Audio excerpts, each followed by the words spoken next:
This was Hurricane Milton. Oh my God. Oh my God. And these were the moments it hit. And there goes Tropicana Field roof.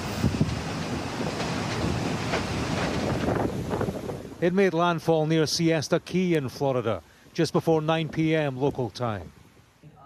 With it came the storm surge, water thrown ashore from the Gulf of Mexico. It carried with it a serious threat to life as it barreled through. There's no doubting the strength of this hurricane as it roars through. You can see its effects and you can feel a devastating power. This is by no means the first hurricane that Floridians have experienced, but this one's different. The hurricane's arrival had been preceded by a series of tornadoes. Large tornado in progress. Dozens of them. Damage was done here in Martin County. This was the village of Wellington in Palm Beach County. And this was the scene in the city of Fort Myers. In all, there were more than 100 tornado warnings, a record for Florida in a single day. On this, a day for rare weather events. As the hurricane approached, we'd spoken to Nick Hollings, a British resident of Sarasota. The city was in the hurricane's path, and this was how it looked as night fell. There is no wind, no breeze. It's just incredible. We are right in the eye of the hurricane. We had horrendous winds just before, and they stopped pretty suddenly. And now we have absolutely nothing. Large parts of Florida had been designated evacuation zones. Much of the population left or sought shelter. Some chose to stay put in spite of warnings from the president down. Winds will be fierce at well over 100 miles per hour. It's looking like the storm of the century. Parts of Florida saw rainfall they've never seen before.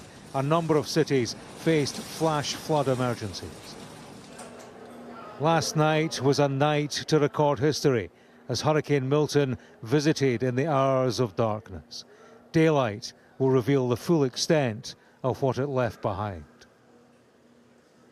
Want to get right to the latest on Hurricane Milton making landfall as a Category 3 storm. It brought flood emergencies, punishing winds, and multiple tornadoes. The wind so strong it ripped the roof off Tropicana Field. That's the home of the Tampa Bay Rays. And the Milton also brought substantial flooding to the streets of Fort Myers. Right now, more than 3 million homes and businesses are without power. Even as the storm is moving offshore, emergency officials are warning residents to shelter in place. And now for the latest on Milton's track, our First Alert weather team standing by for you this morning. Tony Sadiku and John Elliott both. Let's begin with John. John? And you know, Chris and Mary, they do so much more than just baseball at Tropicana Field. That is devastating. Let's dive right in and show you what's going on right now. You still see a well-defined storm, the brighter colors indicating the heavy rain. Going to see a little bit more banding and training rain through Orlando. You've got more significant wind closer to the coast. That's Daytona Beach. You still see a Category 1 hurricane at 85 miles an hour. It is flying, though. It's moving out northeast at 18 miles an hour. That is the good news. The other news with this storm, the big numbers in so many ways. So I want to send it in to meteorologist Tony Sadiku for a look back and kind of put it in perspective with what this storm has already served up. Hi, Tony. Yeah, John, the numbers have been impressive. I mean, the storm as a whole, right? Everything from the tornado outbreak we saw to the big winds. I mean, thankfully, we just kind of get the sense a lot of people took this storm seriously after Helene. So hopefully no loss of life. Have yet to hear anything on that. But there you go. Cat 3 at 8:30 p.m. Landfall near Siesta Key. So the storm moved south of Tampa Bay, which lessened the surge impacts there. However, what's better news for somebody is worse news for somebody else. And of course, big impacts for parts of Sarasota County. Also very populated areas. And the tornado reports, my goodness, over 40 reports, over 130 warnings, many folks still without power. The impacts and the aftermath just beginning for a lot of those folks down there. Chris and Mary. And Tony, the massive storm pouring torrential rains on large parts of Florida, including the Tampa area. Christian Benavidez is there live and joins us now. Christian, what are you seeing there? Chris and Mary, good morning. Here in the Tampa Bay area, this was primarily a wind event. That's why you saw the roof off of Tropicana Field. There was also a crane that fell in St. Petersburg. All of this debris is from Hurricane Helene. To give you a sense of where we're located, we're around the corner from Tampa General Hospital. So if you'll recall that viral video of the floodwaters going up against the flood wall that they had set up there, that barrier, that is where we're located, and clearly we're not seeing that same level of flooding that they had during Helene. There was so much concern that all of this debris could potentially clog up the storm drains, but they do appear to be working in this part of Tampa. Now, I will say that Milton made landfall about an hour south of us, and typically it is south of that where you're seeing some of that life-threatening storm surge. You think of communities like Fort Myers Beach, or you think of communities like Sanibel Island that were absolutely destroyed and decimated 2 years ago by Hurricane Ian. All of them still recovering, and we're in a wait and see once the sun is up to wait and see how they were affected by Milton. Chris, John, and let's head south now, an hour from Tampa to Bradenton, Florida. CBS News national weather correspondent and meteorologist Rob Marciano is there live for us. Rob, good morning to you. What are the conditions like where you are right now? Well, hey, Chris and Mary. Well, thankfully, a lot more calm than they were just about 6 hours ago. But obviously, the damage has been done here in the Sarasota and Bradenton area. This is where the storm came ashore, where Hurricane Milton came ashore as a Category 3, about half a mile that way towards Siesta Key, the official landfall. That barrier island is locked down. Officials will have to check out the Causeway Bridge later on today, get engineers out there to see what the structural damage, if any, is to that. We've got some trees down around this area. This part of Florida, the tree height is relatively low. Where the tree height is, unusually high, maybe a tall pine like this one, well, they come down. They don't do well here at all. Palm trees and lower shrubbery, that's very good for hurricanes, and that kind of vegetation has done very well. But this one, all the way down, blocking the street. This is one of the many neighborhoods that is without power. I think you threw the number out there, over 3 million across the state, and that's going to be a long time before folks can get that kind of stuff up and running. But obviously, still dark here, guys. So, exactly how much damage this storm brought is still yet to be seen. The winds really have just died down in the last hour or two as well. So it was a very rough night. Let me tell you that. Rob, before we let you go, just want to talk about the concerns about the storm surge in that area. Any idea how bad it got? It's, we can't get close enough to the water to see that, but from this point down to the south, that's where that's where you saw your highest storm surge.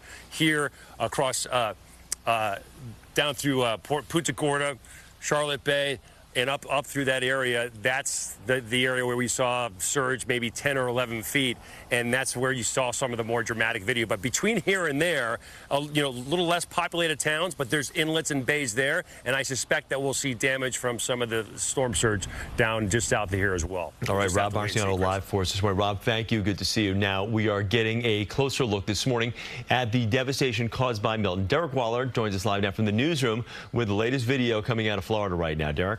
Chris, just some dramatic video that we're seeing already this morning after a Hurricane Milton made landfall as a dangerous Category 3 near Siesta Key, south of Sarasota, bringing with it 120-mile-an-hour winds and intense rain, already causing major damage. In fact, check out this video in Tampa, another vantage point of video we showed you earlier where the fabric roof of the iconic Tropicana Field, home of the Tampa Bay Rays, is now ripped off. This had been a staging area for National Guard troops and linemen, but the governor says they had already been relocated.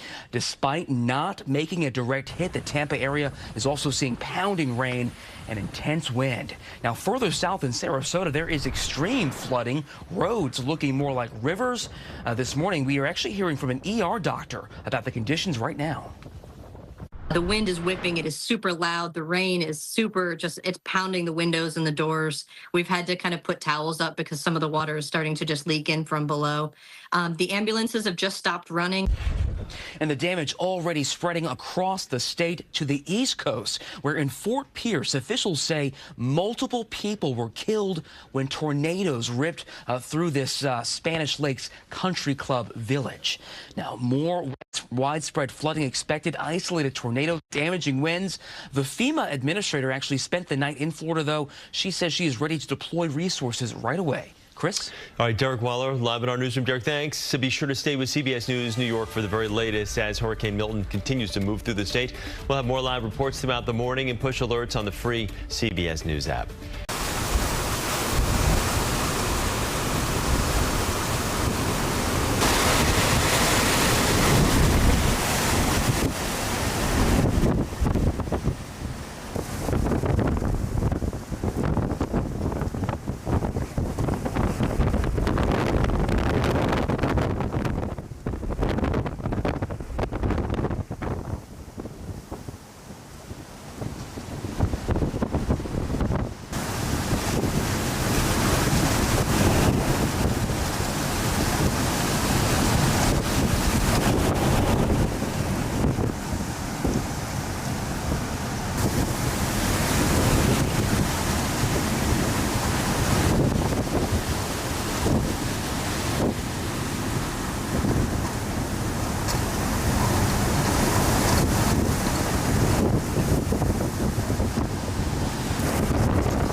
Holy cow.